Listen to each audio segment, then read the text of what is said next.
এখন থেকে আমি আর মিউজিক রিলেটেড কোনো ভিডিও কন্টেন্ট তৈরি করব। আসসালামু আলাইকুম, আমি Jubair Hossain from ZF60 production. আজকে আমি এই ভিডিওটি করার মূলত একটাই কারণ যে আপনারা কিছুদিন আগে আমাকে ইনবক্সে অ্যান্ড পার্সোনালি ফোন করে অনেকেই জিজ্ঞাসা করছেন যে ভাইয়া আপনার ইউটিউব চ্যানেলের সব ভিডিওগুলো সরিয়ে নিয়েছেন কেন, অ্যান্ড ফেসবুক পেজ পর্যন্ত আমি সব ভিডিও রিমুভ করে দিয়েছি, এগুলো আমি রিমুভ করছি কেন। আসলে অনেকেই জানতে চেয়েছেন, এতজন জানতে চেয়েছেন যে আমার নর্মালি আমি মেন্টালিভাবে তেমন একটা প্রিপারেশন ছিলাম না যে আসলে আমি আপনাদেরকে কী অ্যান্সার দিব।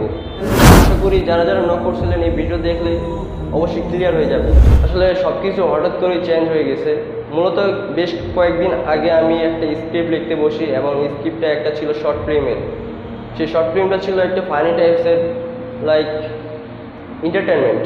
তো সব কিছু লেখা শেষ, সব স্ক্রিপ্ট লেখা শেষ। এরপরে হঠাৎ করেই কেন জানি আমার মনে হলো যে আমি যে এই ভিডিও কন্টেন্ট বানাচ্ছি, মিউজিক বানাচ্ছি, ব্লগ বানাচ্ছি, অ্যান্ড এর পিছনে আসলে আমার উদ্দেশ্যটা কি, আর আমার এখানে হচ্ছে আমি এগুলো কেন বানাচ্ছি, আসলে এগুলো নিয়ে আমি হঠাৎ করে ভাবতে শুরু করলাম আসলে এটার মেন পারপোজটা কি আসলে। দেন এইসব কিছু অনেক ভাবতে শুরু করলাম। তারপরে একটা পর্যায়ে মনে হলো যে আমি যে এই কন্টেন্টগুলো বানাচ্ছি আসলে এর মূল পারপোজটা হলো যে আমি মানুষকে এন্টারটেনমেন্ট দিচ্ছি। আসলে এন্টারটেনমেন্ট দেওয়ার পরে আসলে কি আমার লাভটা কি? হয়তো স্বল্প সময়ের জন্য আমি এন্টারটেনমেন্ট দিচ্ছি, কিন্তু এই স্বল্প সময়ের এন্টারটেনমেন্ট দিতে যাওয়ার পরে এর পিছনে যে আমার হচ্ছে কতগুলো গুণা হয়ে যাচ্ছে সেগুলো আমি কখনো কল্পনা করি নাই।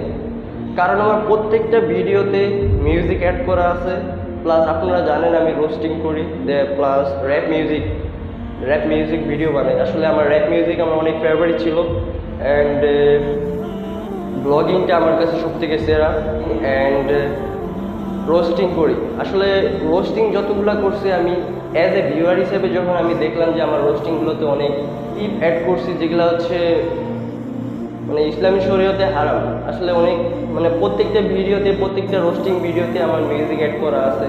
ইসলামিক বিষয়ে বিভিন্ন বিষয়ে ঘাটাঘাটি করলাম, দেখলাম একটা পর্যায়ে যে আমি যতগুলো মিউজিক অ্যাড করছি আসলে মিউজিকটাই হচ্ছে ইসলামের দিক থেকে হারাম।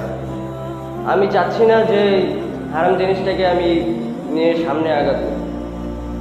তো একটা পর্যায়ে আমি ভাবলাম যে ডক্টর ইব্রাহিম ভাইয়া যদি একজন প্রফেশনাল মিউজিক সিঙ্গার হয়ে তার সব কিছু ছেড়ে দিতে পারে, তাহলে আমি কেন পারবো না? আমি তো জাস্ট নর্মাল, জাস্ট সবে আমার জার্নিটা শুরু হয়েছে, মাত্র 3 মাস কাজ শুরু করছি, তাতে আপনারা আমাকে 1800 মানে প্রায় 2000 কাছাকাছি ফ্যামিলি তৈরি করে দিয়েছেন। এতে আমি আলহামদুলিল্লাহ অনেক খুশি। আমি জানি না যে নেক্সট ভিডিও ক্রিয়েট করে আপনাদের সাপোর্ট পাবো কি না, তবে হ্যাঁ আমি এটা বলবো যে এখন থেকে আমি আর মিউজিক রিলেটেড কোনো ভিডিও কন্টেন্ট তৈরি করব না, বাট আমি কন্টেন্ট বানাবো, ঠিক আছে, কন্টেন্ট বানাবো সব ইসলামিক রিলেটেড। যেমন ডক্টর ইব্রাহিম ভাইয়া হচ্ছে ইসলামিক দাওয়াতের কাজ, মানে যেটাকে বলে আমরা ইসলামকে কতটা জানি আসলে, ঠিক এই টাইপের ভিডিও মূলত বানাবো। ব্লগ বানাবো, কিন্তু ব্লগে কোনো মিউজিক অ্যাড থাকবে না, বাট ব্লগে ইসলামিক রিলেটেড সম্পূর্ণ মানে সম্পৃক্ত থাকবে। তো আশা করি আপনারা সাপোর্ট করবেন। অ্যান্ড এই ভিডিওটি আমার করার উদ্দেশ্য এটাই যে পার্সোনালি অনেক নক করছিলেন। তো সবাই সুস্থ থাকবেন, ভালো থাকবেন, অ্যান্ড আমার জন্য দোয়া করবেন। আসসালামু আলাইকুম। আস্তাগফিরুল্লাহ।